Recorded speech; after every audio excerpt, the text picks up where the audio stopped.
Shalom, selamat pagi saudara-saudariku yang terkasih di dalam Tuhan.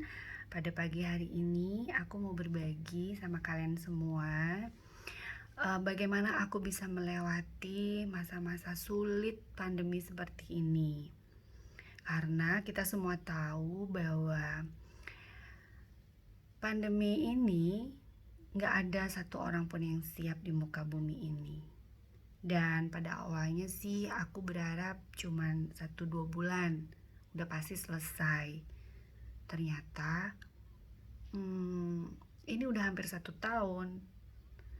Dan luar biasanya, ya walaupun dengan sangat berat, dengan bisnis yang aku miliki juga beberapa tempat, aku bisa melewatinya dengan sukacita. Nah, kunci itu yang akan aku bagi buat kalian semua, supaya kalian bisa melewati ini dan bergandengan tangan bersama dengan Tuhan. Kita tidak akan mampu sendiri, udah pasti gak akan bisa.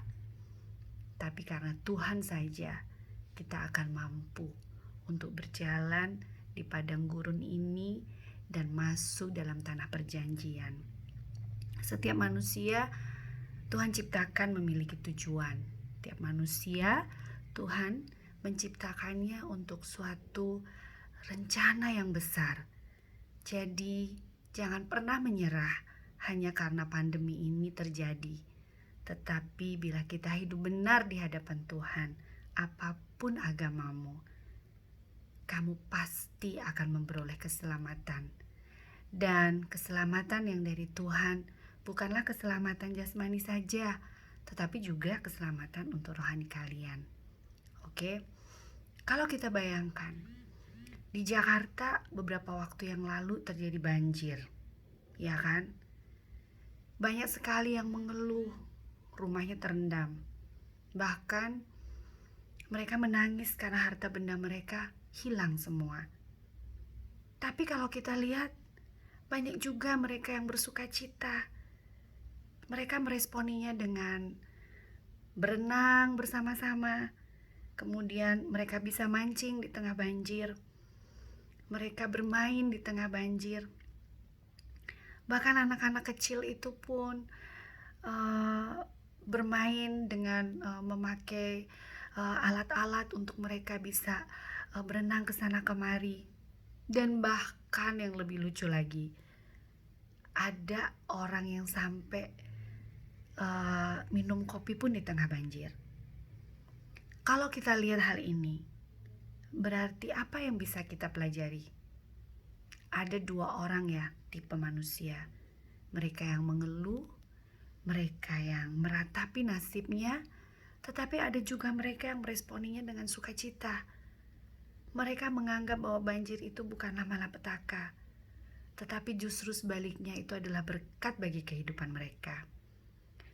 Mereka berusaha untuk kreatif, mencari jalan bagaimana membuat hidup mereka lebih bahagia di tengah-tengah masalah. Itu sebuah ilustrasi, teman-teman. Dan kalau kita lihat di masa pandemi ini, bolehlah kita melihat bahwa apa yang sudah kita kerjakan mungkin banyak berkurang. Bahkan mungkin minus saat-saat ini. Tapi intinya adalah satu, bagaimana meresponi hal ini. Aku mau berbagi sama kalian. Aku meresponinya, awalnya tidak bisa kita pungkiri, pasti panik. Karena tabungan mulai habis, pekerjaan harus jalan, staff banyak. Oh my God, it's really hard in the beginning. Tapi setelah 2-3 bulan, 4 bulan kemudian, kami sekeluarga duduk berlutut dan kita berdoa. Kita minta Tuhan berbicara di dalam hati kita masing-masing. Apa yang harus kita lakukan? Nah, teman-teman, ternyata Tuhan sangat kreatif. Dia memberikan ide-ide kepada kita, banyak hal yang mungkin mulai dari sebuah apa yang kita lihat di depan kita. Bahkan Tuhan bisa berbicara melalui hal-hal yang sangat simpel, hal yang sangat kecil. Bisa melalui mimpi, bisa melalui teman kita, bisa melalui anak-anak kita, bahkan mungkin Tuhan berbicara melalui apapun yang ada di hadapan kita, yang kita tidak pernah pikirkan sebelumnya. Nah, saya akan bersaksi pada pagi hari ini. Beberapa bulan ini kami mengalami kerugian yang cukup besar. Nah, kami tidak tahu lagi harus bagaimana.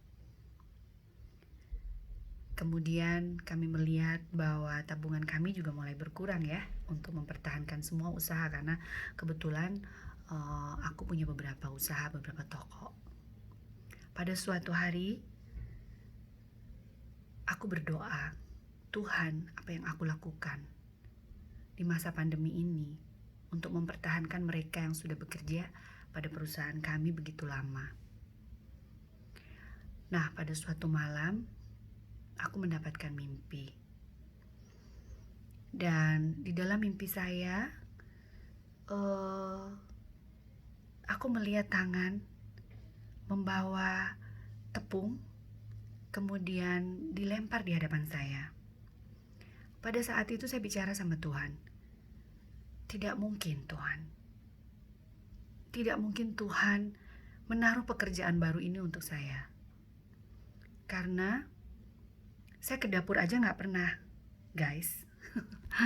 Jadi mana mungkin aku bisa bikin kue.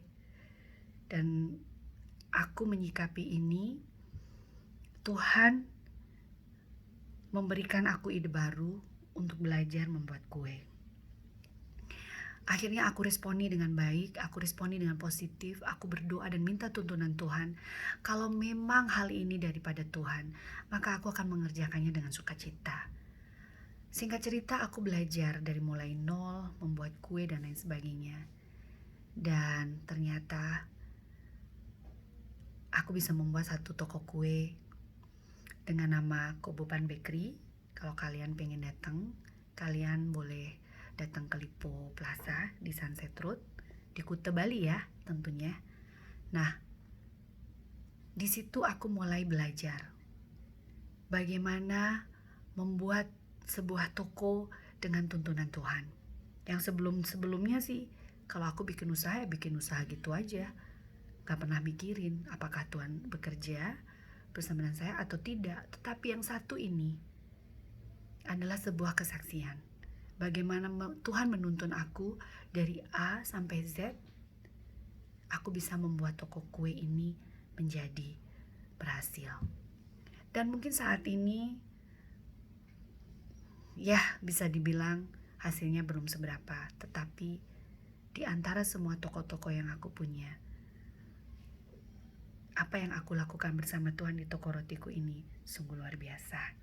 Itu kesaksian dari aku, dan kiranya bermanfaat buat kalian semua pagi ini. Dan ada satu hal yang aku akan katakan pada kalian, bahwa dalam kondisi apapun, apabila kita melihat sesuatu hal itu, di balik sebuah masalah kita melihat sebuah sisi positif, dan kita tetap bisa bersukacita dan memuliakan Tuhan di dalam hidup kita, maka kita akan bisa menjadi inspirasi bagi banyak orang untuk kita bisa mendapatkan kemuliaannya dan berbagi kepada orang lain. Hanya ada satu syarat, hal itu bisa terjadi apabila kita bersandar hanya di dalam Tuhan, dan oleh karunia-Nya kita selalu akan dimenangkan. Amin. Buat kalian pagi ini yang suka dengan apa yang aku sharing, silahkan kalian klik, dan see you next. Bye.